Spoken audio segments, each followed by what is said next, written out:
The December cold had teeth in Austin that year, sharp enough to remind anyone who'd forgotten that Texas could bite when it wanted to. Inside the modest two-bedroom on East 7th Street, warmth pooled around the small gathering like something precious they'd all agreed to protect. Devin Carter stood at the kitchen counter, watching his mother Claudette wrap her arms around Elena Morrison, and for the first time in 17 months, the weight pressing against his ribs eased just enough to let him breathe fully. Caleb sat on the living room rug, 12 months old now, fat-cheeked and bright-eyed, demolishing a cardboard box that had once held a toy truck. The box interested him more than the truck ever would. His laughter came in bursts, pure and unself-conscious, the kind of sound that made adults stop talking mid-sentence just to listen. He'd gained 3 pounds in 4 months. 3 pounds that separated breathing from drowning, that marked the distance between a child fading and a child thriving. Elena pulled back from Claudette's embrace, wiping her eyes with the heel of her hand. The older woman kept one palm pressed to Elena's shoulder, a contact that looked like both blessing and apology. December 23rd, 7:15 in the evening, and the three of them had become something that didn't have a name yet. Not family in the traditional sense, not friends in any conventional way. Something built from desperation and trust and the strange alchemy that happens when people save each other's lives without meaning to. Devin's phone buzzed against the counter. A text from Tyler at work, something about the Sprint retrospective, but he swiped it away without reading. The world could wait. For once, the crisis was over. For once, he could stand in his own kitchen and watch his son play without that sick clench of fear wrapping around his throat. 4 months ago, I opened a door and saw something impossible. The thought arrived unbidden, settling into his mind with the clarity of a memory that had been waiting to announce itself. 4 months since that Tuesday morning when the world stopped making sense. 4 months since he'd learned that sometimes the only way forward is through territory so strange you can't even find it on a map. Something that made no sense. Caleb threw the cardboard box aside and crawled toward Elena, who dropped to her knees to meet him. He grabbed her sleeve with both hands, using her for leverage as he pulled himself to standing. She steadied him without hovering, letting him find his own balance, and the ease between them spoke of hours and days and weeks of repetition, of a routine so practiced it had become invisible. But what I learned in the next 15 minutes changed 3 lives forever. Devin caught his mother's eye across the room. Claudette nodded once, a gesture that carried the weight of everything unsaid between them. The fights, the tears, the accusations. The moment she'd walked through his door 2 months ago and found Elena nursing Caleb on the couch, and how the world had seemed to crack wide open right there in his living room. How she'd screamed. How Elena had fled. How Caleb had cried for 48 hours straight until Devin had driven to Elena's apartment at 11 at night, broken and desperate, begging her not to give up on them. All of that lived in that single nod. All of that, and the choice to move past it. The kitchen timer went off. Claudette excused herself to check on the sweet potato casserole, leaving Devin alone with the memory he'd been carrying for 4 months. The one that played on loop every time he closed his eyes. The one that had rewritten everything he thought he understood about how the world worked. 4 months earlier, March. The heat that summer had been biblical, the kind that made asphalt shimmer and turned parked cars into ovens. Devin had been running on 2 hours of sleep for the better part of a week. Caleb, 8 months old then, had been wasting away in front of him, and there was nothing he could do about it. Nothing that worked. Nothing that stopped the decline. 6 formulas, $2,400 spent on specialized nutrition that Caleb's body rejected like poison. Similac first, because that's what the hospital sent them home with. Then Enfamil when the pediatrician suggested switching. Gerber Organic when the mom groups on Reddit swore it was gentler. Earth's Best when he was desperate enough to try anything.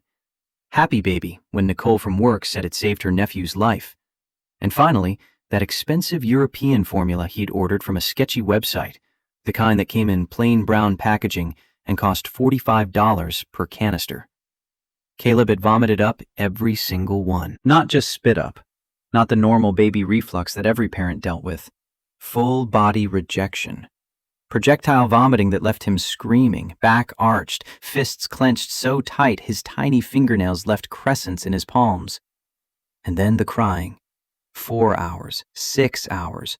Once, an entire 8-hour stretch where nothing Devon did made any difference at all.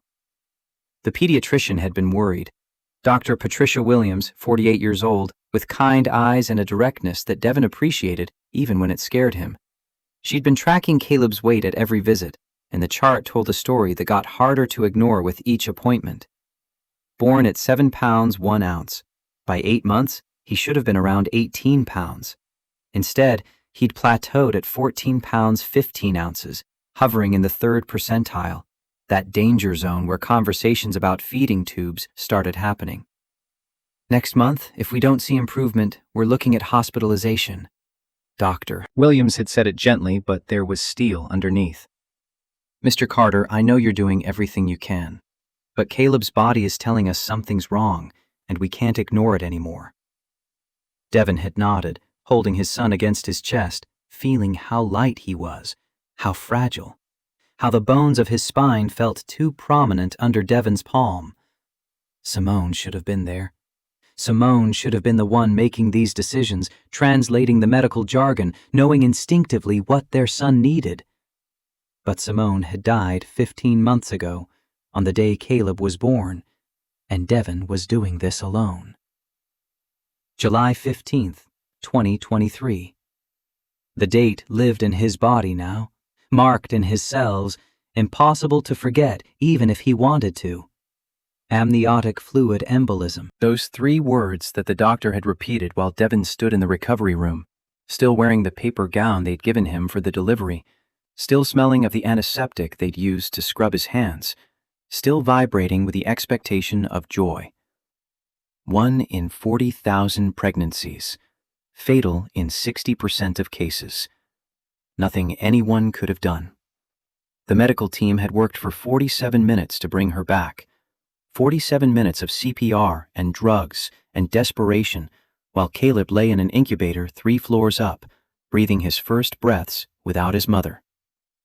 Devon had held their son for the first time while Simone lay in the morgue, had counted his fingers and toes, had marveled at the perfect curve of his ears, had whispered all the promises new fathers make, and the whole time, a part of him had been screaming into the void where his wife used to be.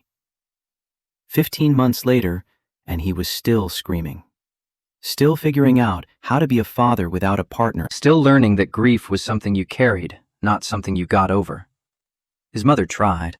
God knows Claudette tried. She drove down from Chicago once a month, stayed for a week or 2 when her diabetes allowed it, helped with laundry and cooking and the endless logistics of keeping a baby alive. But she was 61, managing her own health crisis, and she couldn't be there all the time, couldn't be the solution Devon needed. So he'd done what he had to do. Brought Caleb to work every day, set up a portable crib in the corner of the engineering bay at Tech Core Solutions, turned his cubicle into a combination nursery and workstation, learned to type one-handed while holding a baby, learned to debug code during nap times, learned to join sprint planning meetings with Caleb strapped to his chest in a carrier. His team had been angels about it. Nicole in QA, who always had a burp cloth ready and knew exactly how to hold Caleb so he'd stop fussing. Tyler, the junior developer who made silly faces that got real smiles, the kind that made Caleb's whole face light up. Michelle from design, who brought organic baby food from Whole Foods and acted like it was no big deal. They'd all fallen in love with Caleb, had made him the unofficial mascot of the engineering floor, had helped Devon survive those early months when he wasn't sure he could. But none of them could fix the fundamental problem. Caleb was starving, and nothing Devon did made a difference. Elena Morrison had been there the whole time, watching from a distance. Product manager, 35 years old. Devon's direct supervisor in the technical sense, though the org chart was complicated enough that they rarely interacted one-on-one. She was professional, polite, deeply private. No one knew anything about her personal life, no social media presence, no photos on her desk, No stories about weekends or family or anything that existed outside the walls of TechCore. She'd smiled at Caleb sometimes, that careful, distant smile adults give to children who belong to other people. Never asked to hold him, never lingered to coo or play, just maintained that professional boundary, that appropriate distance. Until that Tuesday morning in August, when everything changed. The sprint planning meeting had started at 8:30, critical product launch deadline looming in mid-April, 3 weeks out. The whole team needed to be present, needed to commit to the work, needed to understand dependencies and blockers. Devon had arrived early, Caleb already fussy, already refusing the morning bottle, already signaling that this was going to be one of those days. By 9:15, Caleb was screaming, not crying, screaming. The kind of sound that made everyone in the room flinch, that made it impossible to think, that announced very clearly that something was wrong and getting worse. Nicole had reached for him first. "Here, let me try." She'd walked him around the conference room, bouncing him gently, making soothing sounds, but Caleb had only escalated. Tyler tried next, then Michelle, each of them taking turns, each of them coming up empty. Devon had been about to call it, to pack up and take Caleb home, to hell with the sprint planning and the deadline and his job security. But then Elena had stood up. "Let me try." 3 words. Quiet. Almost tentative. But something in her voice had made everyone turn to look. She'd crossed the conference room and held out her arms, and Devon had passed Caleb over, not expecting anything different from what had already happened. But the moment Elena had settled Caleb against her chest, something shifted. He didn't stop crying immediately, but the quality of it changed. The desperation in it morphed into something else, something that sounded almost like searching. Elena's face had gone very still. Her breath had caught. And then she'd said, very softly, "I'll take him to the break room. You focus on your meeting." She'd left before Devon could respond.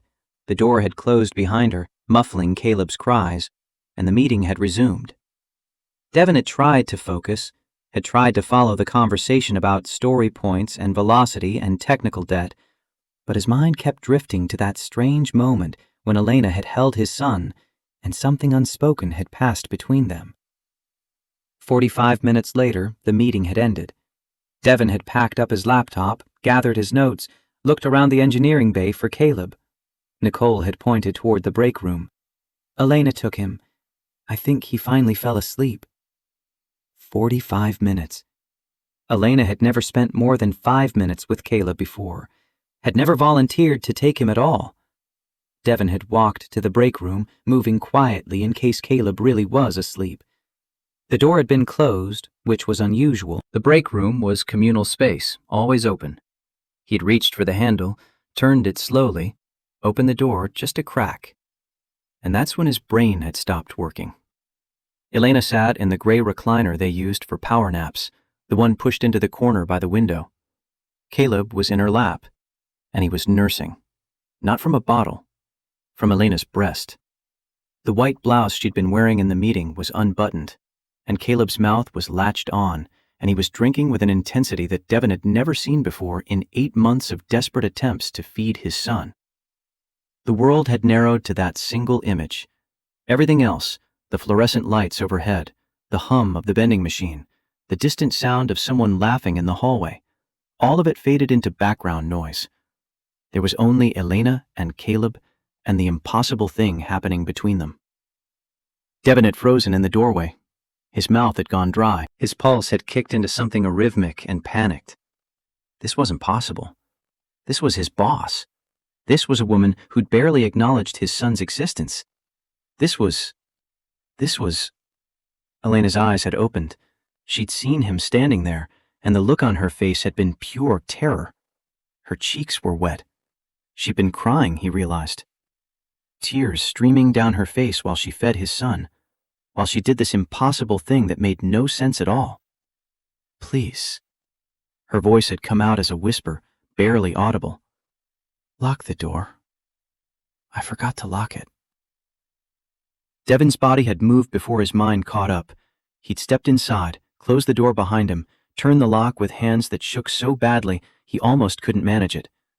Then he'd stood with his back against the door, staring, trying to make his brain accept what his eyes were reporting. Elena took a shuddering breath. "Let him finish. Then I'll explain everything. I promise. I know you must have 1,000 questions, and you have every right to ask all of them. But please, let him finish first." So Devin had waited. 15 minutes that felt like hours. 15 minutes of watching his son nurse with a desperation that spoke of months of deprivation finally ending. Caleb's little hands had clutched at Elena's blouse. His eyes had closed in something that looked like bliss. And the sound he'd made, that soft, contented hum, was something Devin hadn't heard since the first week of Caleb's life, when the hospital nurses had tried to get him to latch on to Simone before they'd known she was dying. The emotions cycling through Devin's chest were too complex to name. Shock, obviously. Anger, yes, because boundaries had been crossed, because this was his child, because he hadn't consented to any of this. But underneath that, something worse. Something that felt like relief. Like gratitude. Like the first glimpse of hope he'd had in months, because Caleb was feeding, really feeding, not fighting, not spitting up, just drinking and swallowing and existing in that space where a baby's most basic needs were being met. And that relief felt like a betrayal. Of Simone, of himself, of every principle he thought he held about what was appropriate and what crossed lines and what you allowed to happen to your child. When Caleb finally slowed down, when his sucking became lazy and sporadic and his body went limp with satisfaction, Elena had carefully adjusted her clothing. Her hands trembled as she buttoned her blouse. She hadn't looked at Devin yet, hadn't met his eyes. "Can you take him?" Devin had crossed the room and lifted Caleb out of her arms. His son had stayed asleep, truly asleep, that deep, boneless sleep of total contentment. The kind of sleep Caleb hadn't achieved in weeks, months, maybe. Elena had wiped her face with both hands, had taken several breaths that sounded like she was trying not to completely fall apart. And then she'd started talking, words spilling out fast and desperate, as if she needed to get them all out before she lost her nerve. "This was the greatest dream of my life. What just happened? What you saw? You have no idea how much that meant to me. How long I've waited. How many times I tried to make this possible." Devin had stood there holding his sleeping son, and the only word that came out was, "What?" Elena's voice had broken on the first sentence. "I tried to be a mother 3 times. 3 times in my life. And every single time it didn't work. Every time I lost them." She told him everything then. 8 years ago, engaged to a man named David Reynolds. 2 years of trying to conceive naturally. The diagnosis of PCOS. The end of the engagement when David admitted he couldn't live with someone who couldn't give him biological children. The move from Portland to Austin to escape the wreckage of that relationship. Then the decision to try alone.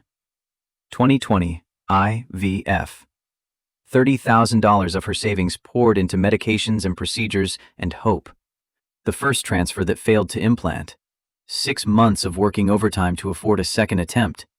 The embryo that did implant, that made it to 6 weeks before her body betrayed her again. The missed miscarriage at 8 weeks.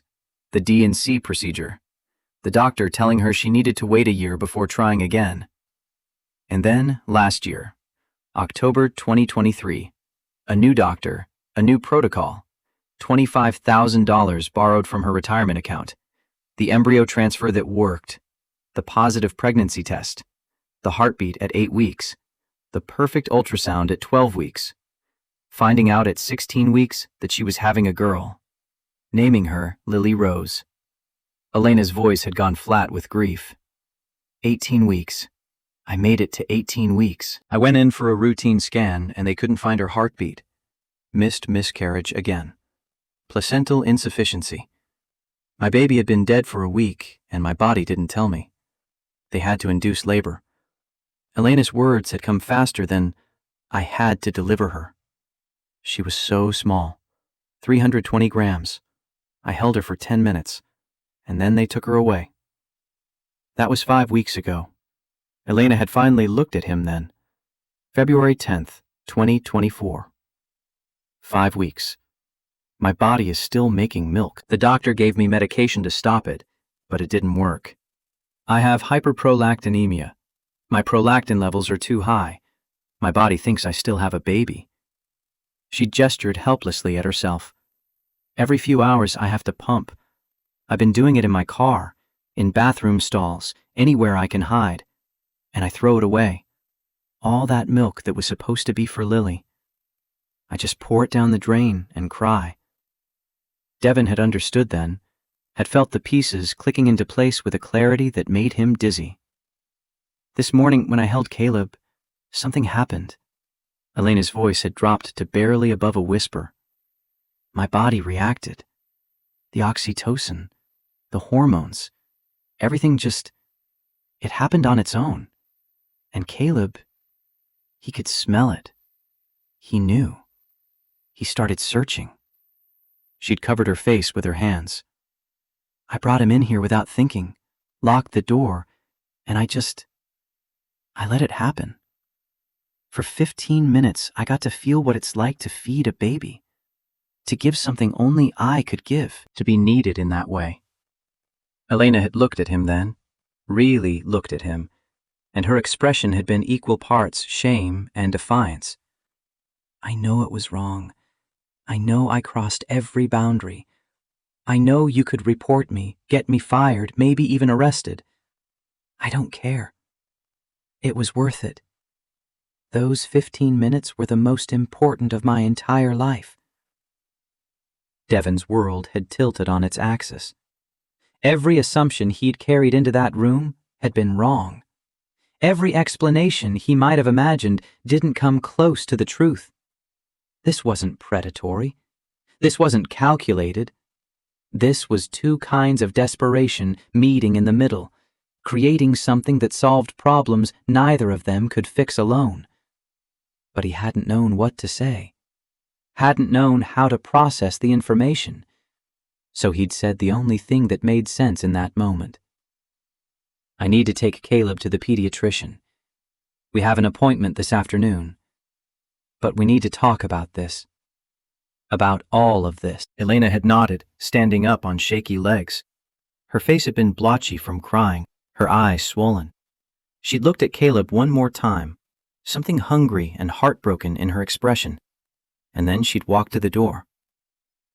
Thank you. The words had been so quiet, Devin almost missed them.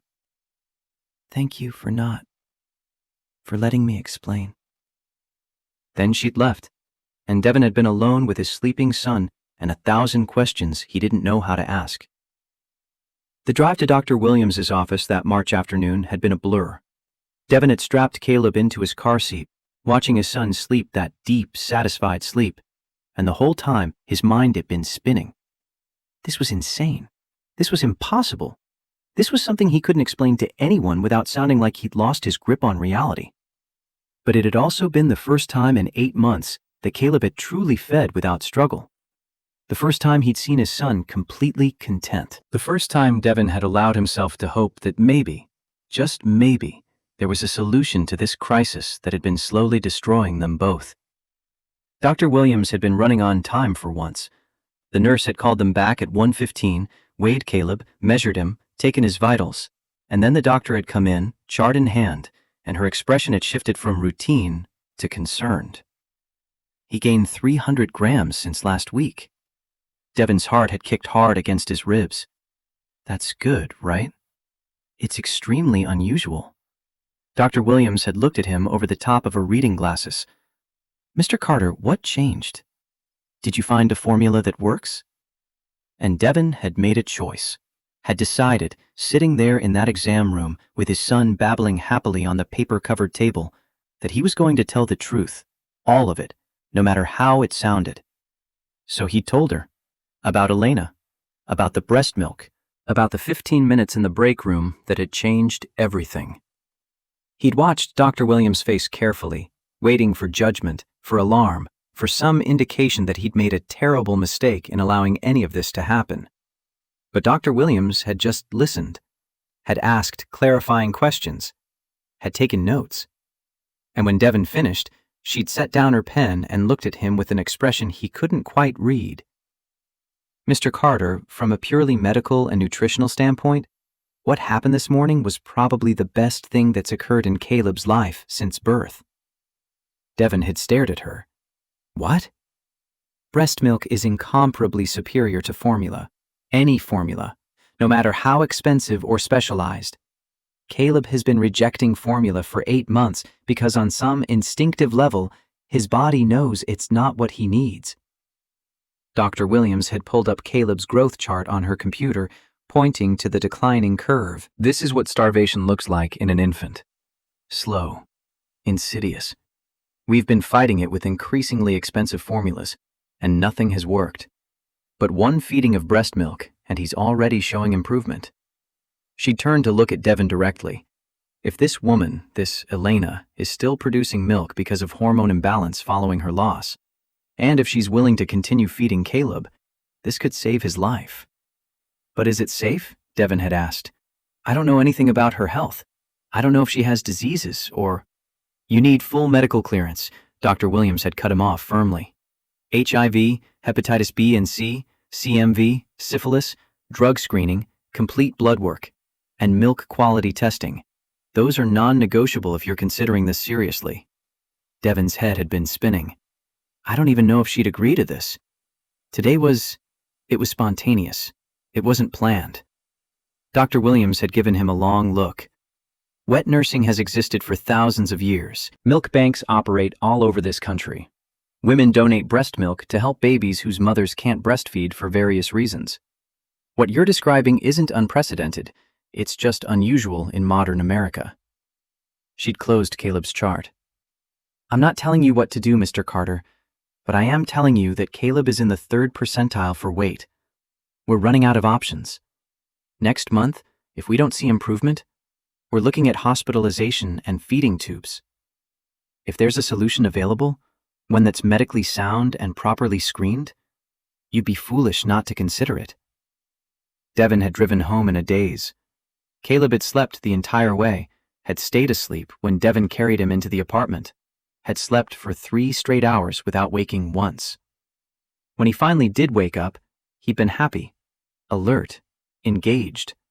Not the fussy, miserable baby who'd been his default state for months. That night in mid-March, Devon hadn't slept, had lain in bed staring at the ceiling, listening to Caleb breathe through the baby monitor, thinking about Simone, trying to imagine what she'd say if she were here, if she could see what had happened, if she could help him make sense of this choice he was facing. She'd want Caleb alive, that much he knew with certainty. She'd want their son healthy and thriving and free from pain. She'd fought so hard to bring him into the world, had endured 9 months of discomfort and fear and hope, had died giving birth to him. There was no universe in which Simone would choose pride or convention over Caleb's survival. But this was his boss. This was a woman he barely knew.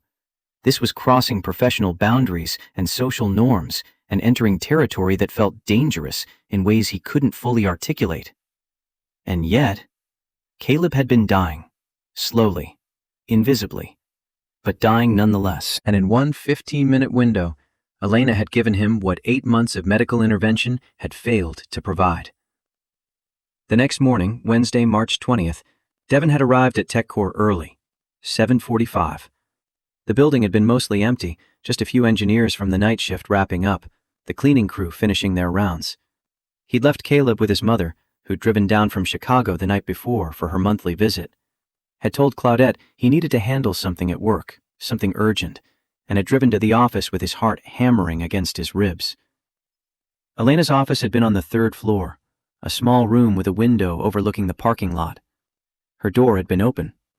She'd been at her computer, wearing a different blouse but the same careful expression she always wore at work. Professional, contained, giving nothing away. Devon had knocked on the doorframe. Do you have a minute? She'd looked up, and the color had drained from her face. "Mr. Carter, of course. Come in." He'd closed the door behind him, had stood there awkwardly, not sure how to start this conversation, how to bridge the gap between what had happened yesterday and what he was about to ask. Elena had saved him the trouble. "I've already drafted my resignation. I'll submit it today. I know what I did was completely inappropriate, and I don't expect you to—" "Stop." Devon had held up a hand. "That's not why I'm here." Elena had gone very still. "I took Caleb to his pediatrician yesterday. Right after." Devon had forced himself to maintain eye contact. "He gained 300 grams in one day. The doctor said it was the first significant weight gain he's had in 3 months. Elena's eyes had filled with tears, but she hadn't spoken. "She also said that if you're healthy, if you're willing, this could save my son's life." The silence that followed had been profound. Elena had stared at him like she couldn't trust her own ears, like he'd just said something in a language she didn't speak.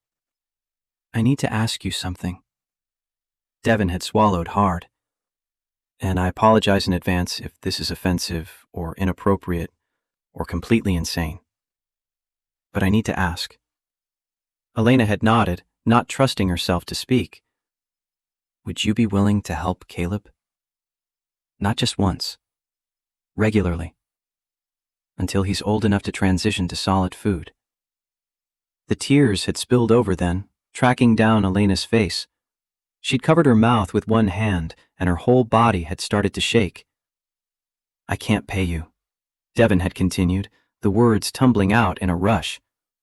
"This isn't transactional. This isn't employment. But if you're willing, if you want to, I think it could help him. I think it could save him. And maybe it could help you, too." Elena had stood up from her desk on unsteady legs, had walked to the window, looking out at the parking lot, at the cars gleaming in the morning sun. When she finally spoke, her voice had been thick with emotion. "I'd be honored." Then she'd turned to face him.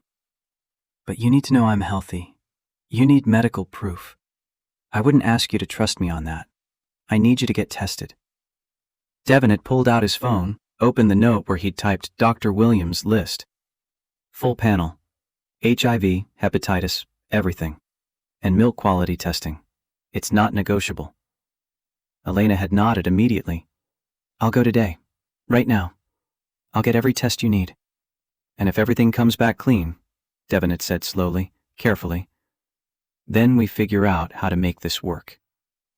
Elena had looked at him for a long moment, and something in her expression had shifted. Something that looked like hope, mixed with disbelief, mixed with a gratitude so intense it was almost painful to witness. "Thank you." The words had come out as a broken whisper. "Thank you for trusting me with this. With him." 3 days later, the test results had come back. Every single one negative, clean, safe. Dr. Williams had reviewed them personally, had called Devon to confirm that Elena's milk was not only safe, but exceptional in quality. High protein content, proper fat ratios, no contaminants. They'd met at a coffee shop outside the office, neutral ground where they could talk without coworkers seeing them. Devon had brought copies of the test results. Elena had brought a folder of her own, medical records documenting her 3 pregnancies, her diagnosis, her treatment history. Proof that this wasn't a lie, that her body really was making milk for a child who'd never gotten to drink it. They'd worked out the logistics over tea and coffee neither of them touched. Elena would come to Devon's apartment every evening at 6, would feed Caleb for 30 to 40 minutes, would leave before it got too late. They'd keep this completely separate from work. No one at TechCore needed to know. This stayed between them and Dr. Williams and Devon's mother, who he'd have to tell eventually. Elena had agreed to all of it without hesitation. She'd looked at him across the table, this woman he'd barely known 2 weeks ago, and said, "I won't let you down. I promise. I'll take care of him like he's my own." And for the first time in 8 months, Devon had felt something that might have been hope.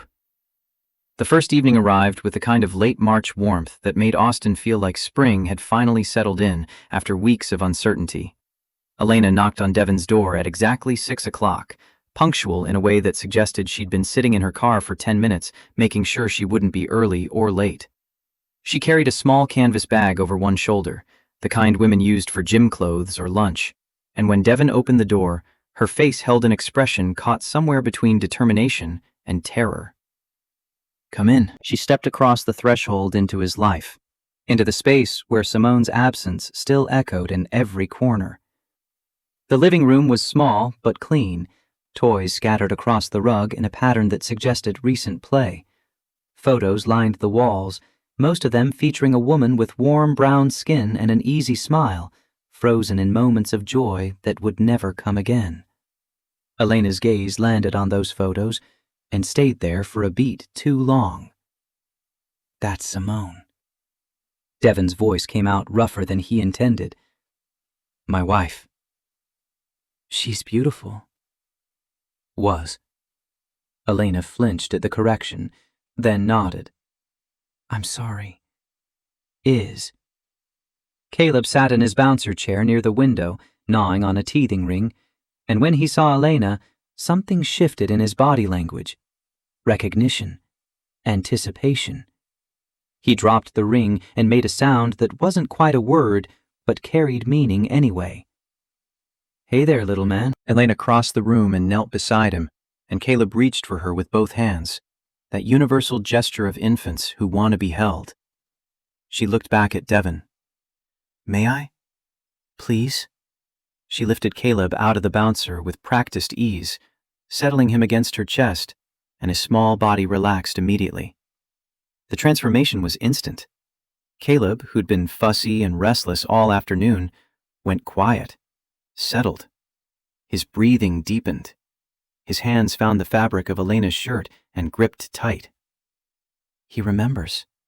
Elena's voice held wonder and something that might have been grief. "He knows." Devon had thought about this moment for 3 days, had imagined how strange it would feel to invite someone into his home for this specific purpose, had worried about awkwardness, about violation of intimacy, about all the ways this arrangement could feel wrong. But watching Caleb's immediate response to Elena's presence, watching his son find peace in her arms, all of those concerns evaporated into something simpler. Relief. "The couch is probably most comfortable." Devon gestured toward the worn sectional that faced the window. "I can give you privacy if you want. Go into the bedroom or—" "You can stay." Elena's words came quickly, almost defensive. "He's your son. You don't need to leave." She settled onto the couch, adjusting Caleb's position until he lay cradled in her arms. Her hands moved with efficiency, born of intention, unbuttoning her blouse just enough, arranging fabric to preserve modesty while allowing access. Caleb needed no encouragement. The moment Elena positioned him, he latched on with an intensity that spoke of recognition, of deprivation finally ending. The sound of his nursing filled the room, soft, rhythmic swallowing, punctuated by small, satisfied noises. Elena closed her eyes, and tears slipped down her face unchecked. She made no move to wipe them away, just sat there, crying silently while feeding someone else's child, and the grief radiating off her was so profound that Devon felt it in his chest like a physical weight. He lowered himself into the armchair across from them, giving space while remaining present.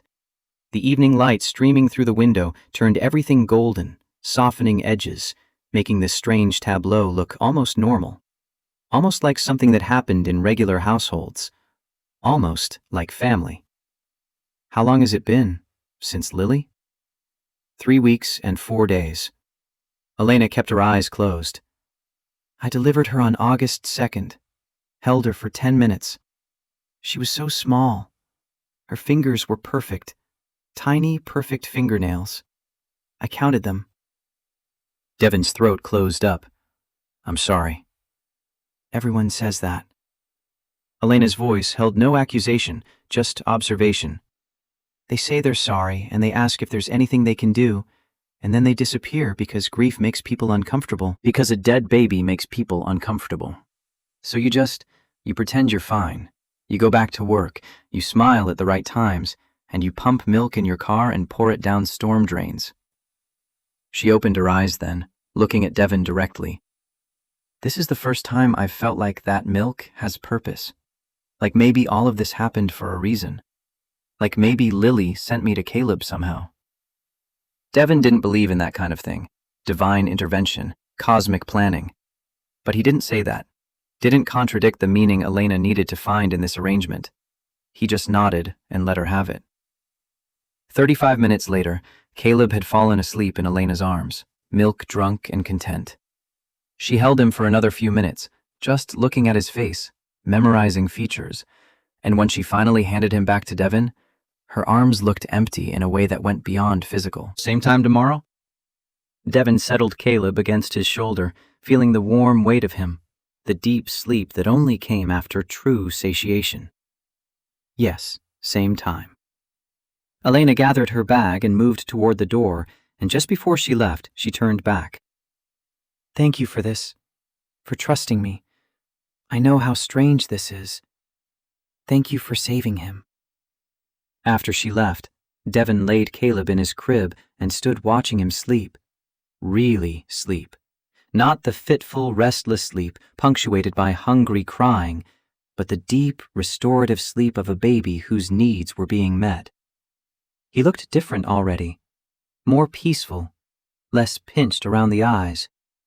Simone would have questions, would have concerns, would want to know everything about Elena's background and health and intentions. But Simone was gone, and Devon was making decisions in a landscape she'd never prepared him for, doing his best with incomplete information and desperation as his guide. His phone buzzed. A text from his mother. "How's my baby boy?" He sent back a photo of Caleb sleeping, then added, "Good. Really good today." What changed? Devon stared at the question for a long time before typing, "I'll tell you when you visit next month." The first week established a rhythm. Elena arrived at 6 every evening. Devon would hand Caleb over. She'd settle on the couch. 30 to 40 minutes of nursing. Then she'd leave. They barely spoke. The interaction was functional, transactional in mechanics if not in spirit. But by week 2, something shifted. Elena arrived one evening to find Devon cooking, the kitchen filled with the smell of garlic and onions, and something that might become dinner eventually. She'd hesitated in the doorway, watching him juggle Caleb on one hip while stirring a pot with his free hand. "You can put him down. I'm almost done with this." "Where?" "The bouncer's in the living room."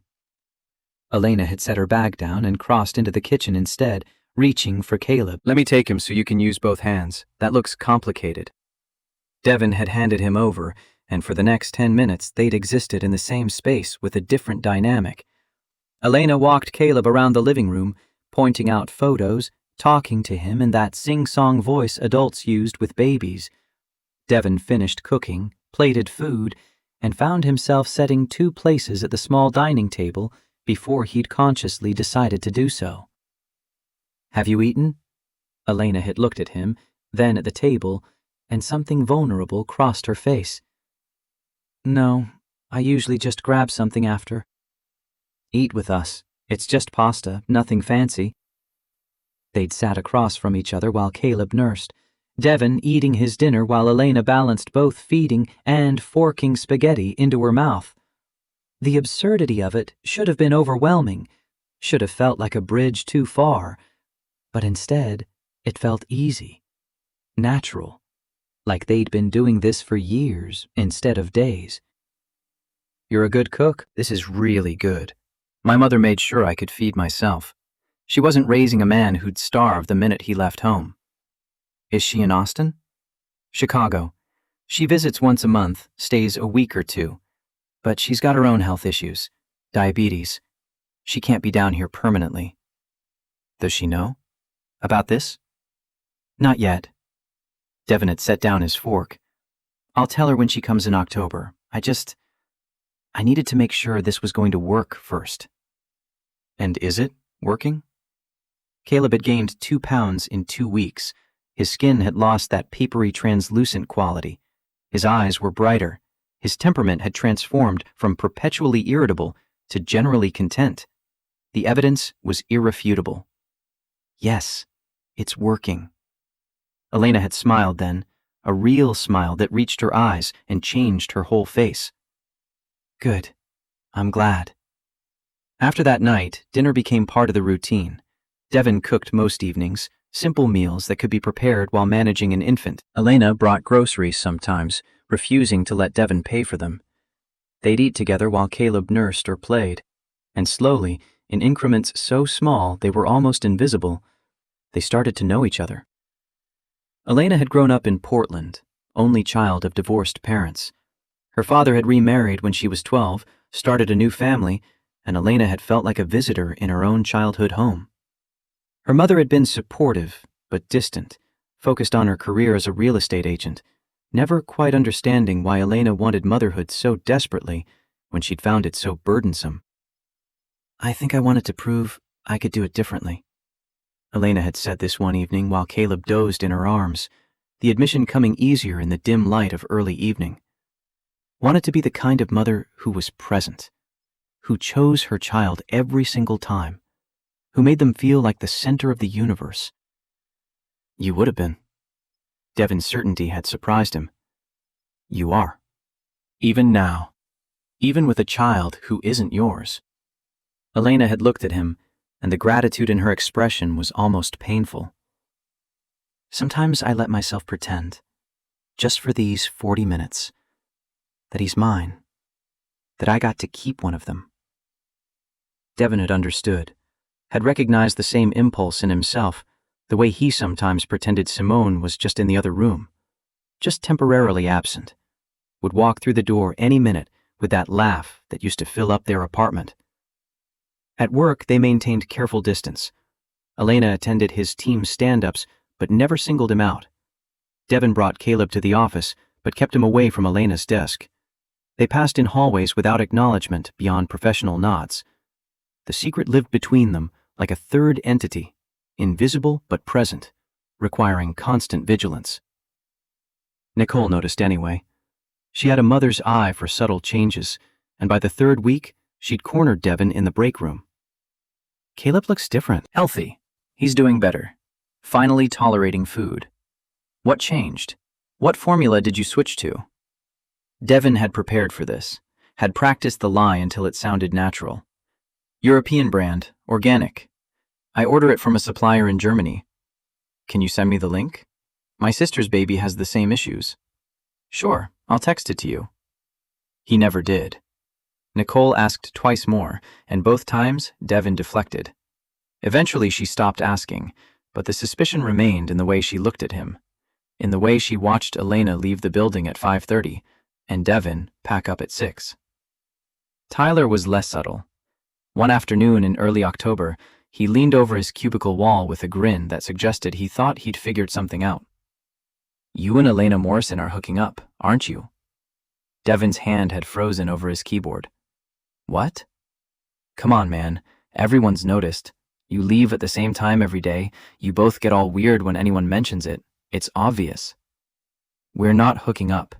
The firmness in Devin's voice surprised them both. Elena is my manager. That's it. Tyler had held up both hands in mock surrender. Hey, no judgment. Just saying, if you are, you should be more careful. HR doesn't mess around with manager-employee stuff. There's nothing to be careful about. We're not involved. But the damage was done. The story had started circulating, picked up momentum, became accepted fact among certain members of the team, despite having no basis in truth. Devin had heard the whispers, seen the looks, and when Linda Porter from HR called him in for a meeting in late October, he'd known exactly what was coming. Linda was 45, professional in a way that suggested she'd seen everything and been surprised by nothing. She'd gestured to the chair across from her desk, closed the door, and opened a file that Devin recognized as his personnel record. I've received a complaint, anonymous, alleging inappropriate relationship between you and Elena Morrison. There's no relationship. We're co-workers, that's all. You leave the building at the same time every evening. She leaves at 5:30. I leave at 6. That's not the same time. Close enough that multiple people have noticed. Linda had leaned forward, her expression shifting from professional to something more human. Look, I'm not trying to make your life difficult, but Elena is a manager. You're an IC on her team. Even the appearance of impropriety creates problems. For both of you. There's nothing improper happening. Then I need you to help me understand why this perception exists. Why people think there's something going on if there isn't. Devin had sat there looking at this woman who held power over his job security, over his ability to provide for his son, and made a calculation. The truth was impossible. The lie was dangerous. But the appearance of compliance might buy him time. Elena helps me with Caleb sometimes. Advice, support. I'm a single father. She's been kind about it, that's all. Linda had studied him for a long moment. That's all? That's all. Then I need both of you to create clear boundaries. No leaving together, no private meetings, no appearance of anything beyond professional interaction. Can you do that? Yes. Elena had been called in separately. Devin didn't know what she'd said, but when they saw each other that evening, her face was pale and tight with stress. HR knows people are talking. They don't know what we're doing, but they're watching. What did you tell them? The same thing you did, I imagine. That we're colleagues, nothing more. They'd stood in Devin's kitchen, Caleb playing on the floor between them, and the weight of the secret pressed down until breathing felt difficult. We can stop. Elena's voice had been small. If this is putting your job at risk, we can stop. And do what? Go back to formula? Watch Caleb lose weight again? There are other options. Milk banks, donors through organizations. Devin had already researched, had spent hours reading about Human Milk Banking Association of North America, about screening processes and costs and wait times. $3 to $5 per ounce. Caleb needed roughly 25 ounces daily. That was $75 to $125 per day. $2,000 to $3,000 per month. Money he didn't have. I can't afford milk banks. We both know that. Then what do? We're more careful. You park 2 blocks away. Come in through the back entrance of my building. We tell no one. And we keep doing what's working. Elena had nodded, but the fear didn't leave her face. And if HR finds out the truth? They won't. But the question hung in the air between them, unanswered and unanswerable. His mother arrived the second week of October, pulling up in the rental car she'd driven from the San Antonio airport, moving slowly up the walkway because her knees weren't what they used to be. Claudette Turner at 61 looked older than her years, the diabetes and stress and grief having carved lines into her face that made her look perpetually tired.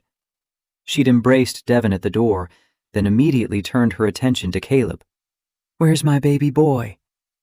Caleb had been sitting in his high chair, mashing banana between his fingers, and when he'd seen his grandmother, his face had split into a grin. He'd waved both hands, flinging banana, and made the sound he used for people he loved. Oh my goodness. Claudette had crossed the room and lifted him out of the chair, banana and all, and held him close. Look at you. You're so big, so healthy. She'd turned to Devin, and the question in her eyes had been immediate. What happened? What changed? Let me make you some tea. Then we'll talk. They'd sat at the kitchen table while Caleb played on the floor, and Devin had told his mother everything. Elena, the 3 pregnancies, the hyperprolactinemia, the arrangement they'd made, the medical testing, the transformation in Caleb's health, all of it.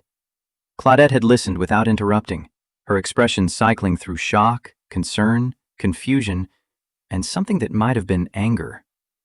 When Devin finished, she'd set down her tea with enough force that liquid sloshed over the rim. Your boss is breastfeeding your son. Yes, your boss, the woman who manages you at work, is coming to your home every evening and breastfeeding Caleb. That's correct. Have you lost your mind? Mama, don't mama me. This is insane, Devin. This woman is a stranger. You barely know her. And you're allowing her to. She's not a stranger anymore. She's been coming here every night for 6 weeks. I know her. You know what she's told you. You don't know what's true. Her medical records are real. The test results are real. Caleb's improvement is real. Claudette had stood up, pacing the small kitchen, and when she spoke again, her voice cracked. What about Simone? What would she say about this?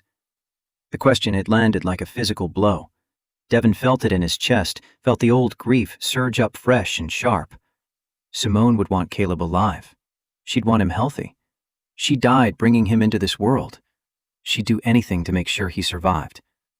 Would she want another woman nursing him? Playing mother? Elena's not playing mother. She's keeping him from starving. There's a difference. Is there? Claudette had turned to face him fully. Because from where I'm standing, it looks like you're building a family with this woman. Dinners together, evenings together, her touching your son in the most intimate way possible. How is that not playing house? The accusation hung in the air, ugly and impossible to fully refute. Because there was truth in it. The evenings with Elena had become something Devin looked forward to. The easy conversation, the shared meals, the way Caleb's face lit up when she walked through the door. It felt like something more than a medical arrangement. Felt like belonging. But he couldn't admit that to his mother. Couldn't admit it to himself. It's temporary, until Caleb can transition to solid food. Another few months at most. And then what? She just disappears? You think that's going to be easy? For Caleb? For you? We'll figure it out. Claudette had shaken her head, but the fight had gone out of her. She'd looked tired, defeated. She'd lowered herself back into her chair and picked up her tea with shaking hands. I'm scared for you, baby. I'm scared you're going to get hurt. That Caleb's going to get hurt. That this woman is going to realize she's getting too attached and either try to take him from you or run away and break his heart.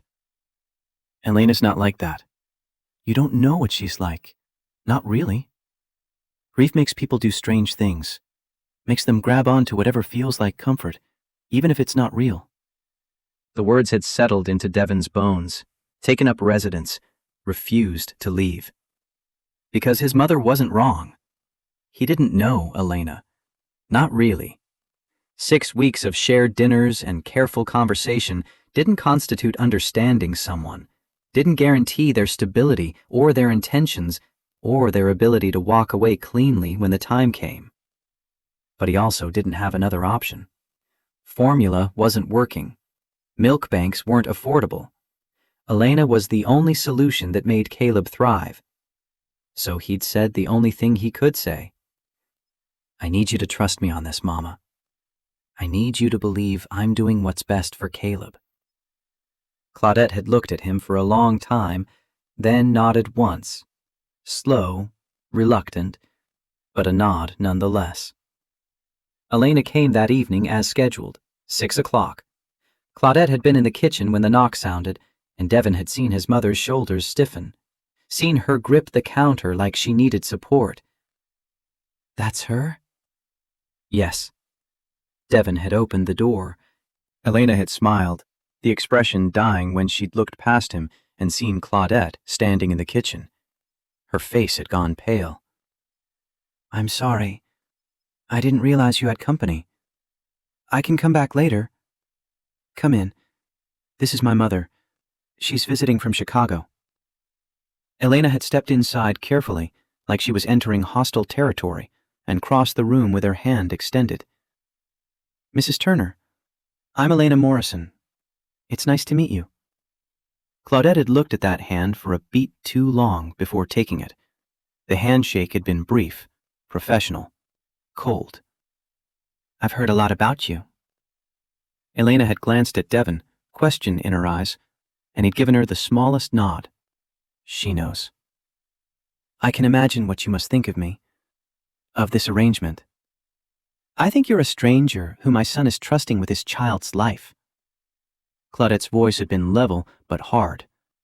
"I think this is highly unusual. And I think if something goes wrong, my grandson is the one who'll suffer."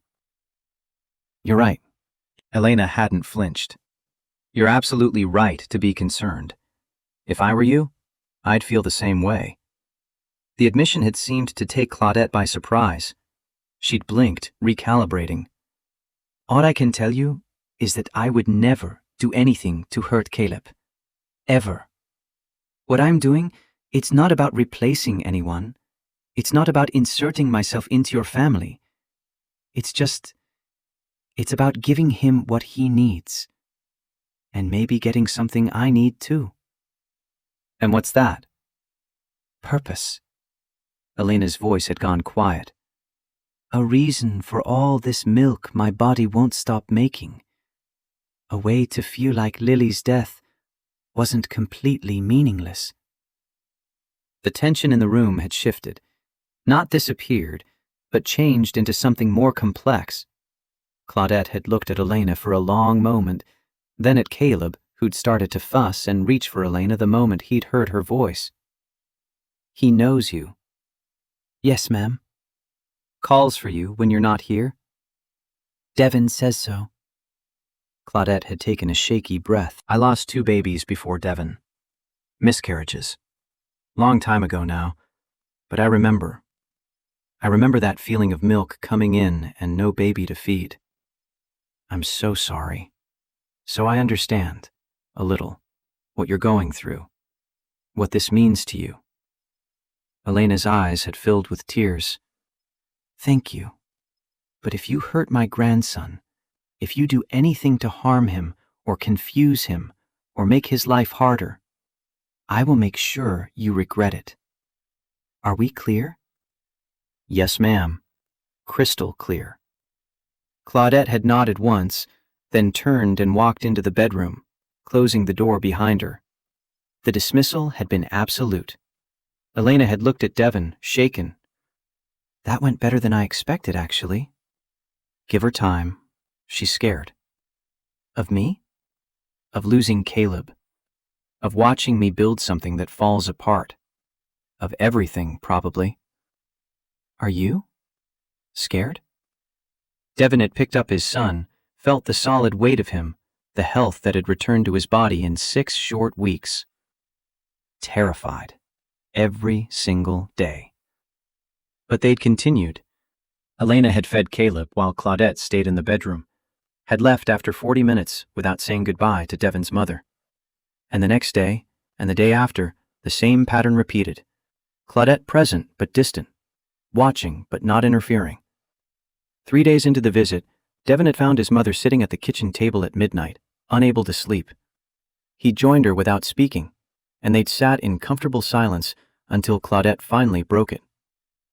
"She's good with him." "Yes. Gentle. Patient. You can tell she's thought about being a mother for a long time." "She has." More silence. Then, "I'm not going to pretend I like this. I don't. It scares me. But I can see it's working. Can see Caleb's healthy because of her." Devin had reached across the table and taken his mother's hand. "I miss Simone every single day. Every hour. Elena's not replacing her. No one could." "I know." Claudette had squeezed his hand. "But sometimes when I look at the 3 of you, I forget for a second. Forget that she's not his mother. That you're not together. It looks so normal." "It's not normal. Trust me, I know how strange this is. Maybe that's okay. Maybe strange is what you need right now. Maybe." Claudette had returned to Chicago a week later, and her goodbye to Elena had been warmer. Not friendly exactly, but warmer. She'd hugged her briefly and whispered something Devin couldn't hear. Elena had nodded, crying, and Claudette had wiped her eyes and walked away. "What did she say to you?" "Take care of them while I'm gone. That's all." The seasons shifted. March became April, became May. Then summer arrived in full force by June. Caleb hit 11 months, then his first birthday in July, started showing serious interest in solid food. Elena brought baby-safe snacks and sat on the floor feeding him mashed sweet potato while he grabbed at the spoon and made enormous messes. They celebrated Caleb's first 4th of July with him, mesmerized by sparklers, Elena taking photos like a proud aunt, Devin carving jack-o'-lanterns while his son watched with wide eyes. The pretense that this was purely medical, purely transactional, became harder to maintain. They were living something that looked like family, even if neither would name it. And in the quiet hours after Elena left, Devin would sit holding his son and wonder what would happen when this ended. Because it would end. Had to end. Caleb couldn't nurse forever. But increasingly, he couldn't imagine evenings without Elena's presence. Couldn't imagine his son not lighting up at her arrival. Couldn't imagine going back to the loneliness that had defined the first 8 months of Caleb's life. Late October brought the conversation they'd been avoiding. Elena arrived one evening with something heavy in her expression, and Devin knew before she spoke that everything was about to change. "I need to tell you something, and I don't know how you'll feel about it." "Okay. I have an appointment next week with my fertility specialist to discuss trying again." One more time. Devin's chest had tightened. IVF? Yes. I know the odds aren't good. I know I've failed 3 times, but my doctor she thinks maybe my body is different now. Because of nursing Caleb, the hormones, the sustained lactation, she thinks it might have prepared me in a way I wasn't ready before. You want to try? I'm terrified to try, but I'm more terrified not to, of never knowing if this was my chance. The implications crashed over Devin like a wave. If Elena got pregnant, she'd have to stop nursing Caleb. Her milk would change, become unsuitable, and even if she didn't get pregnant, the hormone treatments for IVF would end lactation anyway. How long? Before I'd have to stop. If I start the protocol in November, I'd need to wean Caleb by mid-December. Give my body time to reset. He'll be almost a year old by then. Devin's voice sounded distant to his own ears. Old enough to transition. That's what I thought. What I hoped. That maybe the timing worked out. That I could help him until he's ready, and then maybe you could have your own. Elena had started crying. I'm so sorry. I know this isn't what we planned. I know it's sudden. Don't apologize. This is what you've wanted all along. This is why you're doing any of this. I don't want to abandon him. Or you. You've both become... She'd stopped herself, but the unfinished sentence hung between them anyway. You've both become important to me. You've both become family. You've both become something I can't name, but also can't imagine living without. You have to try. Devin had said it firmly, believing it even as his heart cracked. You have to. For Lily. For yourself. What if it works? What if I have a baby? Then Caleb will have a little sister. Sort of. In whatever way we figure out how to make this work. Elena had looked at him through tears. You'd want that? To stay in our lives? Where else would we go? The crisis came on a Thursday evening in early November, unseasonably cold rain hammering Austin with unusual ferocity. Devin had texted Elena that morning about Caleb's pediatrician appointment, the one where Dr. Williams would weigh him and confirm what they already knew. 11 months old, 21 pounds, 50th percentile, thriving in every measurable way. The transformation complete, the miracle documented in hard data. Elena hadn't responded. Not to that text. Not to the follow-up he'd sent at lunch. Not to the third message at 4 o'clock, asking if she was still coming at 6.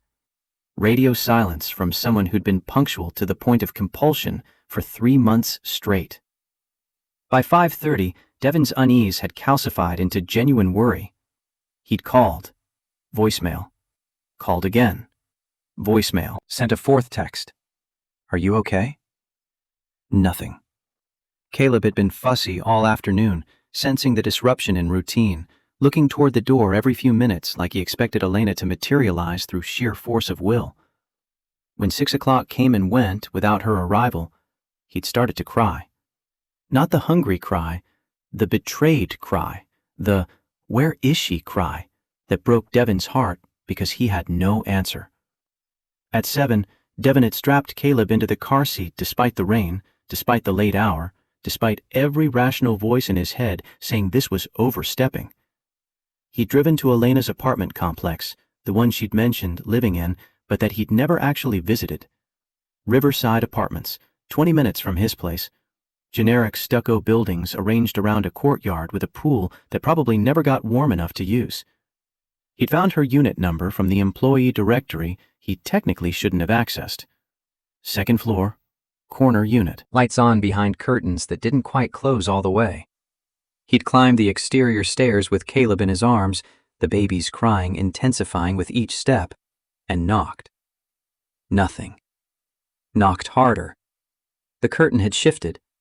A face appeared, pale and blotchy. Then the door had cracked open 6 inches, stopped by a chain lock, and Elena had looked out at them with eyes so swollen from crying she could barely see. "I can't." Her voice came out wrecked. "I can't do this anymore. I'm sorry. I thought I could, but I can't." Caleb had stretched both arms toward her, sobbing now, and something in Elena's expression had shattered. She'd tried to close the door. Devon had put his hand against it. "Please, just talk to me.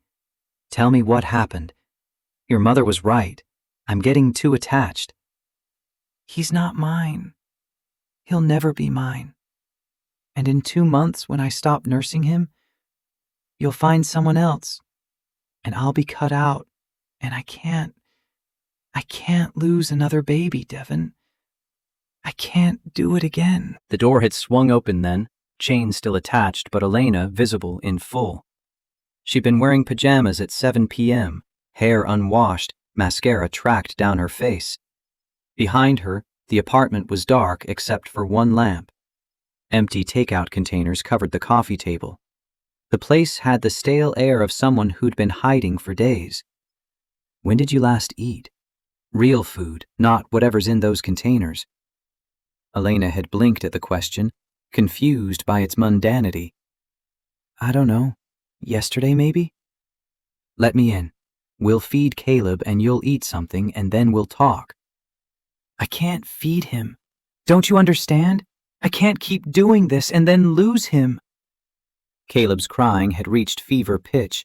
He'd been lunging in Devon's arms, fighting to get to Elena, and his distress was so profound that Elena had physically flinched at each sob. Her body had responded despite her intentions. Devon had seen it.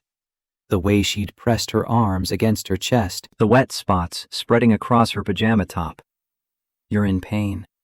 You need to nurse him or pump, or you're going to get mastitis." "I don't care."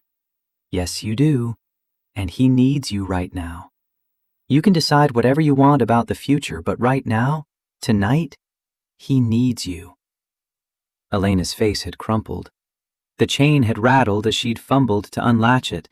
The door had swung wide. Devon had carried his screaming son inside, kicked the door closed behind them, and set Caleb down long enough to turn on more lights and clear space on the couch. "Sit. I'll make you tea and find you something to eat, and you'll feed him. Then we'll figure out the rest." Elena had collapsed onto the couch like her strings had been cut. Caleb had crawled to her immediately, pulling himself up using her knees, his cries subsiding into desperate whimpers. Her arms had come around him automatically, muscle memory and maternal instinct overriding conscious choice, and within 30 seconds, he'd latched on, and the apartment had gone quiet, except for the sound of rain against windows. Devon had moved through her kitchen, opening cabinets and finding them mostly empty. Pasta, canned soup, crackers. He'd boiled water, made tea, heated the soup, brought both to Elena on a tray that had been shoved behind the toaster. She'd drunk the tea like she was dying of thirst, and eaten the soup mechanically, barely tasting it, while Caleb nursed and her whole body gradually stopped shaking. What happened? What changed? I saw her today, Lily, at the cemetery. Devin had lowered himself into the chair across from her, waiting. It's been 4 months. I hadn't been back since the funeral. Couldn't make myself go. But today I needed to see her, to remember she was real. The tears had started again, quieter this time. There's this tiny grave marker. It just says her name and the date. August 2nd, 2024. 1 day old.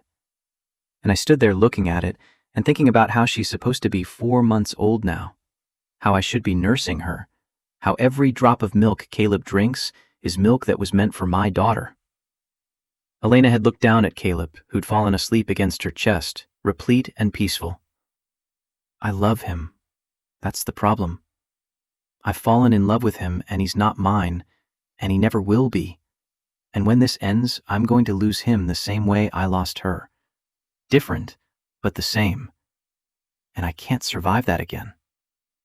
The rawness of the confession had filled the small apartment like smoke. Devin had sat with it, feeling the weight of it, understanding for the first time the full cost of what he'd asked Elena to give. You won't lose him. Yes, I will. You'll meet someone eventually, fall in love, get married, and she'll want to be Caleb's mother, and there won't be room for me anymore.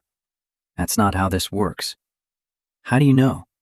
How can you possibly know what happens when you bring someone new into your life? Because anyone I bring into our lives will have to accept that you're part of it. Non-negotiable. You saved Caleb's life. You're his, I don't know what to call it, his milk mother, his godmother, something. But you're permanent. Elena had looked at him like she wanted to believe, but couldn't quite get there. What if she says no? What if she can't handle it? Then she's not the right person. Devin had leaned forward, elbows on knees, and said the thing he'd been thinking for weeks but hadn't had the courage to voice. You're family now, Elena. Not because of biology, not because of marriage or law or any traditional definition, but because you showed up when we were breaking, and you kept showing up every single day, and you gave everything you had. That's family. The kind you choose, the kind that matters. The words had hung in the air between them, and Elena's face had done something complicated. Relief and grief and gratitude all tangled together. She looked down at Caleb sleeping in her arms, had touched his face with fingers that trembled. I'm supposed to start IVF in 3 weeks. The protocol, the shots. It means I have to stop nursing him. I know. I don't know if I can do both. Start trying for my own baby while letting go of him. You're not letting go. You're just changing how you're connected to him. It won't be the same. No, it'll be different. But different doesn't mean gone.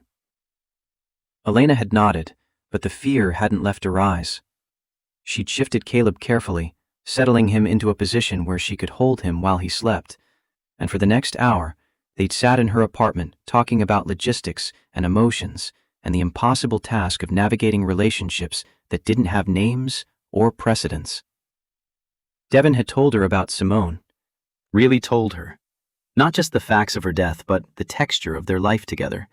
How they'd met at a tech conference in Boston, both giving presentations on the same panel. How they'd argued about framework architecture over drinks and fallen into a debate that lasted until 3 a.m. How Simone had been brilliant and funny and totally unself-conscious about her brilliance.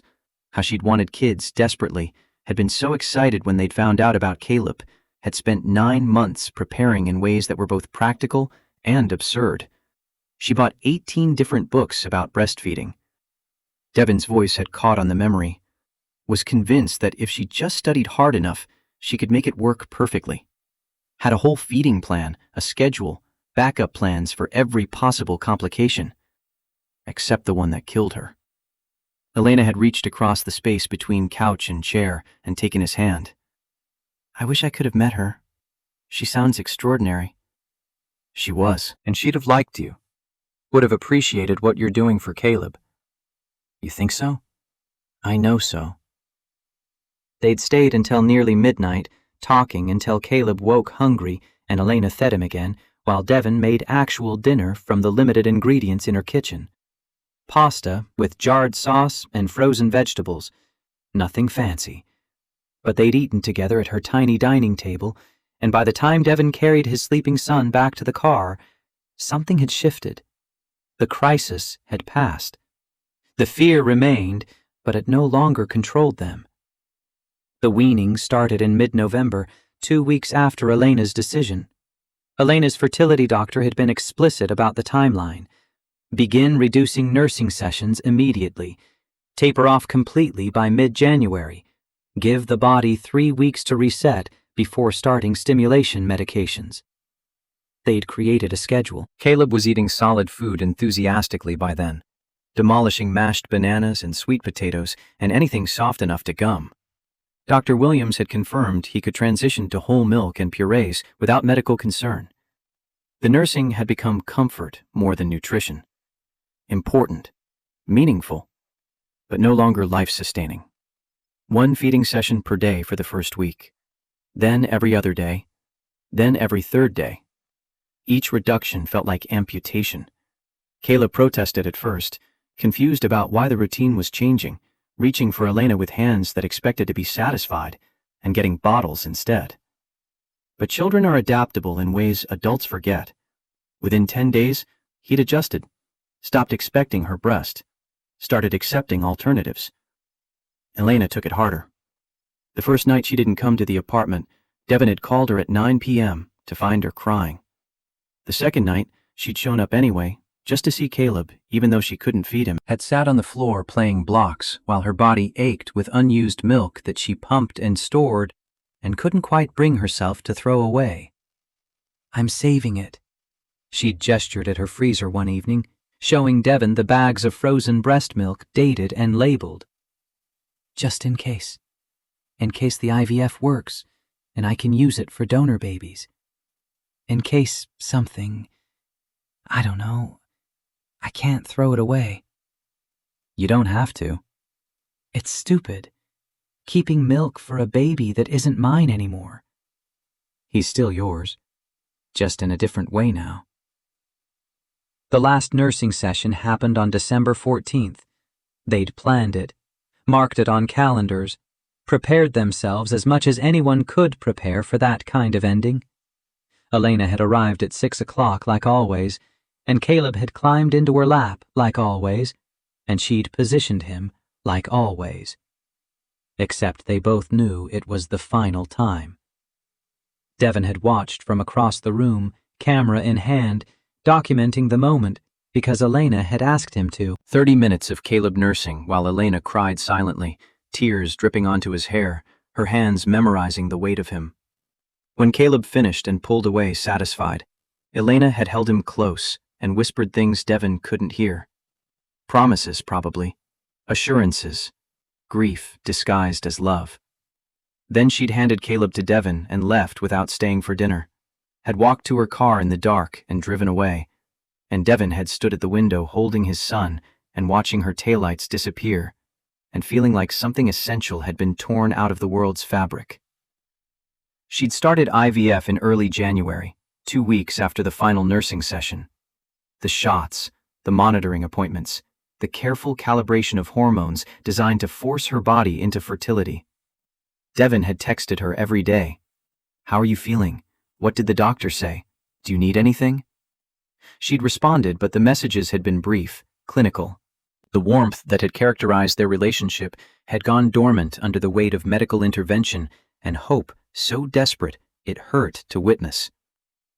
3 weeks of preparation, then the egg retrieval. 15 eggs harvested under anesthesia, 12 fertilized with donor sperm. 10 made it to day 3, 7 to day 5. 4 viable blastocysts frozen for transfer. Elena had called him after getting the embryo report, her voice shaking with cautious optimism. 4 chances. That's 4 more than I had with Lily. When's the transfer? Next week. They're going to implant 2.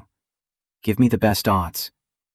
Devin had wanted to be there, had wanted to sit in the waiting room and hold her hand and tell her it would work this time. But that felt like overstepping, like claiming a role he didn't have. So he just said, "I'll be thinking of you, hoping for you." "I know. Thank you." The transfer happened on January 23rd. Elena had texted him a photo from the procedure room. 2 tiny clusters of cells visible on an ultrasound screen, moments before they were placed in her uterus. Devin had stared at that image for a long time, those microscopic possibilities that might become a child, and felt a strange mix of emotions he couldn't name. The 2-week wait began, 14 days between transfer and pregnancy test. 2 weeks of uncertainty and hope and the biochemical fragility of early gestation. Elena had gone quiet during that time, had stopped responding to texts, had stopped coming by the apartment, had retreated into herself in a way that worried Devin, but that he couldn't figure out how to penetrate. Caleb noticed her absence, would look toward the door at 6 o'clock and make a questioning sound, would point at her photo on Devin's phone and babble something that might have been her name. Devin tried to explain in words a 1-year-old couldn't understand. "Lena's busy. She'll visit soon. She hasn't forgotten you." But he wasn't sure. Wasn't certain Elena would come back even if the IVF failed. The connection between them had been forged in crisis and need and daily contact. Without those scaffolds, maybe it couldn't hold. The pregnancy test happened on February 6th. Devin knew because Elena had mentioned the date in passing weeks earlier. He'd spent the entire day checking his phone compulsively, waiting for news he had no right to expect. The call came at 6:17 p.m. Elena's name on the screen. Devin had answered so fast he'd fumbled the phone. It worked. Her voice came out strangled, barely recognizable. "Devin, it worked. I'm pregnant." The surge of emotion had been overwhelming. Joy, relief, something that felt like victory even though this wasn't his fight. "Oh my God. Elena, congratulations. I'm so happy for you. I can't believe it. I keep staring at the test results. HCG level is 142. That's strong for this early." The nurse said, "That's really promising. When's your first ultrasound?" 2 weeks. They want to see if there's a heartbeat. If it's viable. It will be. This is it. This is your baby." Elena had started crying then, deep, wrenching sobs that spoke of 4 years of trying and losing and trying again. Devin had stayed on the line, listening to her fall apart and put herself back together, offering steady presence when words felt insufficient. "Can I see you? Tell you in person?" She'd asked it tentatively, like she wasn't sure she had permission anymore. "Of course. Come over. Caleb will be thrilled." She'd arrived 40 minutes later, carrying a folder of medical documents like proof. The lab results showing pregnancy hormone levels, the transfer paperwork, the ultrasound images of the embryos before implantation. She'd spread them across Devin's kitchen table like treasure, and Caleb had climbed into her lap immediately, chattering at her in his nonsense language, and Elena had held him while showing Devin every detail. 2 embryos. They implanted 2. Won't know until the ultrasound if both took or just one. Twins would be intense. Twins would be a miracle. Elena had kissed the top of Caleb's head. "After everything, I'd take any version of this that works." They'd celebrated with ice cream and terrible movies on Netflix, Caleb falling asleep between them on the couch at 9 p.m., and for the first time in 6 weeks, the apartment had felt whole again. The weaning had created distance, but it hadn't destroyed connection. They'd found their way back to each other through different terrain. The first ultrasound brought devastating news. Only 1 embryo had implanted. The other had failed silently in those first crucial days. But the surviving embryo showed a strong heartbeat at 6 weeks, one perfect fluttering rhythm visible on grainy black and white screen. Elena had sent Devin a video of the ultrasound, the technician's cursor marking out the tiny bean shape and the pulsing light at its center. He'd watched it 12 times, shown it to Caleb, and tried to explain, "This is going to be your sister. Sort of. In a way that's complicated, but real." The pregnancy progressed carefully. 8 weeks, heartbeat still strong. 10 weeks, measuring on track. 12 weeks, NT scan normal. No markers for chromosomal abnormality. 16 weeks, anatomy scan perfect. Confirmed female. Elena had texted him from the parking lot after that appointment. "It's a girl. I'm naming her Lily Rose, like I planned all along." Devin had stared at that message, feeling the weight of it. The 4-year journey compressed into one daughter's name. The losses acknowledged and honored. The hope, finally, tentatively, allowed to grow. Caleb turned 15 months in March, walking confidently, saying a dozen words including Lena, which he shrieked with delight whenever Elena visited.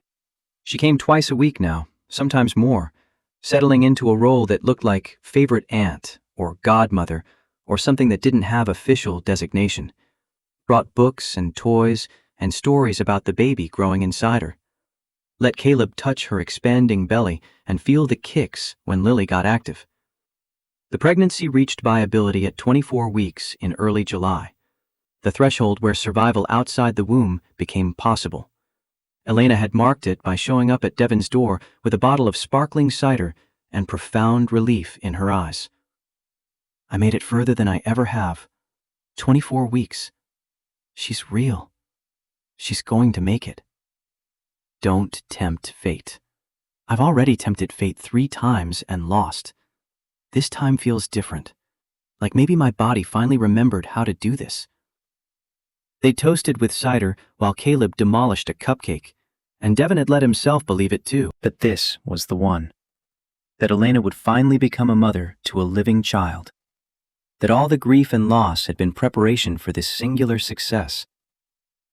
August brought oppressive heat, and Elena, at 36 weeks, enormous and uncomfortable, and radiant with anticipation. She'd stopped working at 34 weeks, TechCore's parental leave policy, kicking in early due to her history of complications. Spent her days organizing the nursery she'd set up in her apartment, washing tiny clothes and reading parenting books and nesting with an intensity that bordered on obsessive. Devin had helped her assemble the crib one afternoon, while Caleb helped by throwing screws across the room and laughing when they rolled under furniture. The nursery was painted soft yellow, gender neutral but warm, filled with books and stuffed animals and a rocking chair positioned near the window. This is really happening. Elena had run her hand along the crib rail, testing its sturdiness. In 3 weeks, 4 at most, she'll be here. You ready? Terrified, excited, both at once so intensely I can barely breathe. You'll be great. You've been practicing with Caleb for 8 months. That was different. He wasn't mine. He was yours in all the ways that mattered. Elena had looked at him, and something complicated had moved across her face. When Lily comes, when I'm up all night and overwhelmed and wondering what I've done, can I call you? Ask advice? I don't have anyone else who understands. You can call any time. Middle of the night, dawn, whenever. We'll figure it out together. Lily Rose Morrison arrived on August 15th at 6:43 in the morning, 7 pounds, 2 ounces, 19 inches, full head of dark hair, and lungs that announced her displeasure at being evicted from the womb with impressive volume. Elena had called Devin from the recovery room 3 hours later, voice wrecked from pushing and crying and disbelief. She's here. She's perfect. She's breathing and crying, and I got to hold her right away, and Devin, she's real. She's mine. Congratulations. God, Elena, congratulations. How are you feeling? Like I've been hit by a truck, and like I could run a marathon, and like I might throw up from happiness. All of it. Can we visit? Later today? Please? I want Caleb to meet her. They'd arrived at the hospital at 2 p.m. with flowers and balloons and a gift bag full of things Devon vaguely remembered needing in those first chaotic days after Caleb's birth. Burp cloths, pacifiers, the fancy diaper cream. Elena's room was on the maternity ward, and walking those hallways made Devon's throat close up with memories of the last time he'd been in a hospital for a birth. But this was different. This was joy without tragedy. New life without death hovering in the margins. Elena was sitting up in bed when they entered, Lily cradled in her arms, and the expression on her face was something Devon had never seen before. Pure, uncut maternal love. The kind that remade a person from the inside out. Come meet her. Caleb had been shy at first, clinging to Devon's leg, but curiosity had won out. He toddled over to the bed and peered at the tiny bundle, then looked up at Elena with confusion. Baby? Yes, this is baby Lily, your sister. Caleb had reached out one careful finger and touched Lily's hand. She'd reflexively gripped it, that newborn instinct to hold on, and Caleb's face had split into a grin. Baby, he'd repeated, delighted. Devon had watched the two of them, Caleb and Lily, and felt something click into place. This was family, built from circumstances no one would have chosen, assembled from grief and desperation and the willingness to show up for each other in extraordinary ways. Not traditional, not simple, but real. Elena had looked up at him. Thank you. For everything. For trusting me with Caleb. For being here now. For not thinking I'm crazy for wanting you in Lily's life. You're not crazy. You're building the family you always wanted. Just not the way you expected. Is anyone's family what they expected? Probably not. They'd stayed for an hour, Devon holding Lily while Elena ate hospital food, and Caleb explored every drawer and cabinet in the room. When they left, Elena had walked them to the door despite the nurse's protests about staying in bed. I'll call you tomorrow, when we get home. Call if you need anything before that. I'm serious. Anytime. I know. The first month of Lily's life was chaos. Elena had called Devon 17 times in the first week alone. 3 a.m. feedings where she couldn't remember if she'd fed from the left breast or right, panic about diaper rash, questions about sleep schedules and tummy time and whether it was normal for a newborn to cluster feed for 6 hours straight. Devon had answered every call, had talked her down from ledges of exhaustion and uncertainty, had brought Caleb to visit 3 times a week, his son providing comic relief and reminders that babies did eventually sleep and grow and become less fragile.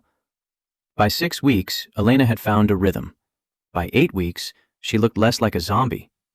By 3 months, she was laughing again, talking about returning to work part-time, planning Lily's future with the confidence of someone who finally believed she'd get to see it.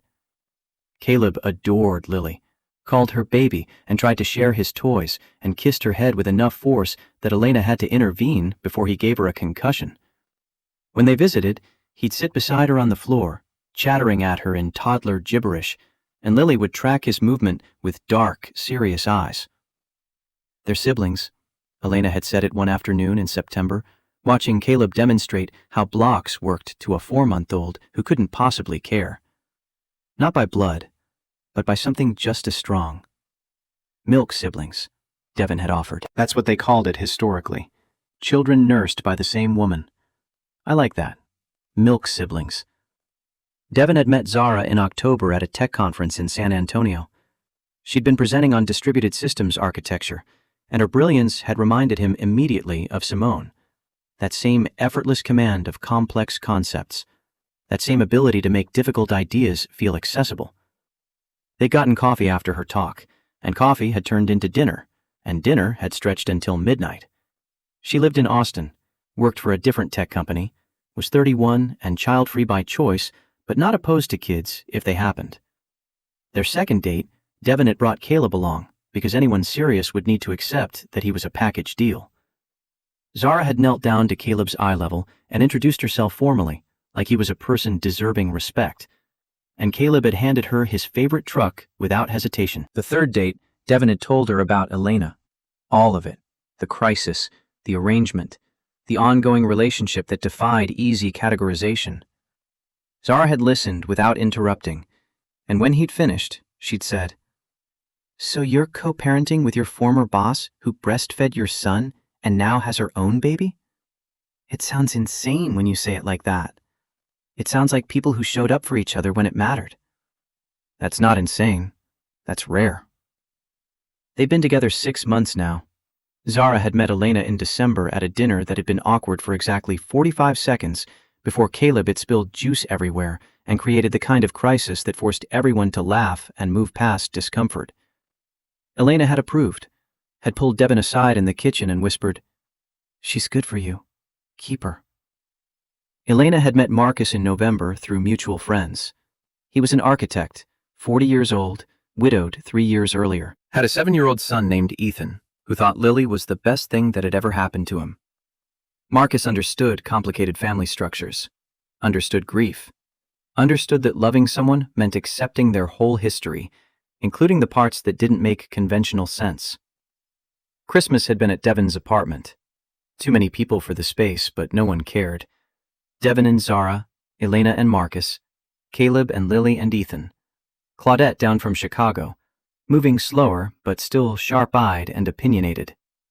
They'd eaten too much food and taken photos that would look bizarre to outsiders but made perfect sense to them. Caleb had turned 2 in July. Lily was 11 months. They played together every week, Lily now mobile enough to crawl after Caleb and shriek with delight when he'd hide behind furniture. Marcus and Zara had become friends, independent of the romantic relationships, bonding over their respective roles as newcomers to this strange assembled family. The 5th birthday party happened on a Saturday in July. Zilker Park crowded with families and dogs and people trying to escape the heat. Devin had reserved a pavilion, brought too much food, invited everyone who mattered. Caleb's friends from daycare, Elena's mother flown in from Portland, Claudette, the old crew from TechCore who'd watched Caleb grow up in their office. Caleb had run around the park with Ethan and a pack of other kids, high on sugar and attention, while Lily toddled after them on unsteady legs. Elena had caught Devin's eye from across the pavilion and raised her cup of lemonade in a silent toast. He'd raised his back. No words needed. That evening, after everyone left, after the trash had been collected and the presents loaded into cars and the last goodbye said, Devin and Elena had sat on a bench overlooking the lake. The kids were with their respective partners, giving them a moment of quiet. The sun was setting, painting the water gold and orange, and cicadas hummed in the trees. "Remember when I found you in that break room 4 years ago? How could I forget?" Elena's smile was soft. "I thought you'd call security. Thought I'd ruined everything." "You saved everything. You saved him and you saved me, and you didn't even know you were doing it. I think we saved each other." Devin looked out at the water, thinking about Simone, about Lily who'd never drawn breath, about all the losses that had led to this improbable configuration of people who loved each other. Family isn't always blood, he thought, but didn't say. Sometimes it's built from need and choice, and the willingness to show up. Elena pulled an envelope from her bag, the kind that held legal documents, and handed it to him. "I wanted to give you this today. Anniversary of sorts." Devin opened it carefully. Inside, a notarized document naming him as Lily's guardian in the event of Elena's death. Secondary custody after Marcus, but before any other relatives. Legal recognition of the role he'd played in Lily's existence, of the bond between the children, of the family they'd become. His throat closed up. "You didn't have to do this." "Yes, I did. She should be with Caleb if something happens to me. They're siblings. That matters more than biology. Thank you." They sat in comfortable silence as the light faded, watching families pack up and head home, watching the park empty of everyone except the people who lived on its margins. Devin thought about the door he'd opened 4 years ago, the impossible scene he'd witnessed, the choice he'd made to trust instead of run. Everything since had flowed from that moment. Every good thing, every connection, every piece of family they'd built. 2 years later, Elena and Marcus got married in a small ceremony at Zilker Park. Caleb was ring bearer, Lily was flower girl. They both took their jobs with appropriate seriousness until halfway down the aisle when Caleb decided to make a break for the lake and Lily sat down to examine a bug. The guests had laughed. The ceremony had continued. Marriage vows spoken under oak trees while children played nearby, and the assembled family bore witness to love that had survived grief and found its way home. Devin and Zara married 6 months after that. Smaller ceremony, just close family. Caleb walked his father down the aisle, then sat with Elena and Marcus in the front row. Zara's sister was maid of honor. The whole thing took 20 minutes. They'd celebrated with barbecue and beer and someone's terrible karaoke setup, and at midnight, when everyone had finally gone home, Devin had stood in his kitchen looking at photos on his phone. Caleb at 8 months, gaunt and miserable. Caleb at 1 year, healthy and laughing. Caleb at 5, confident and secure. The transformation documented in pixels and data, the miracle made visible. His phone buzzed. Text from Elena. Thank you for everything. For then, for now, for always. He typed back. Family. She responded immediately. Forever. Caleb came running into the kitchen, still wound up from the wedding, asking if he could have one more cookie. Devin looked at his son, 7 years old now, healthy and bright and loved by more people than most children ever knew. Looked at this life they'd built from wreckage and desperation and the willingness to trust when trust seemed impossible. One more cookie, then bed. Caleb whooped and raced to the counter. Devin watched him, this child who'd been saved by someone who'd needed saving just as badly, and felt gratitude so profound it didn't have words. Sometimes the family you need appears in the form you least expect, he thought. Sometimes salvation comes from the most unlikely places. Sometimes the impossible thing is exactly what needs to happen. He'd opened a door 4 years ago and found something that made no sense. But what he'd learned in those first 15 minutes and every day since was that sense was overrated. That love built the bridges reason said couldn't exist. That family was the people who showed up and kept showing up even when it was hard. The cookie crumbs scattered across clean floors, the late-night calls from Elena asking advice, the way Lily and Caleb fought over toys and then defended each other against the world. The Sunday dinners with too many people crowded around a table meant for 6. The inside jokes and shared history and knowledge that you'd call each other at 3 a.m. if you needed to. That was family. That was home. That was everything that mattered, built one impossible choice at a time.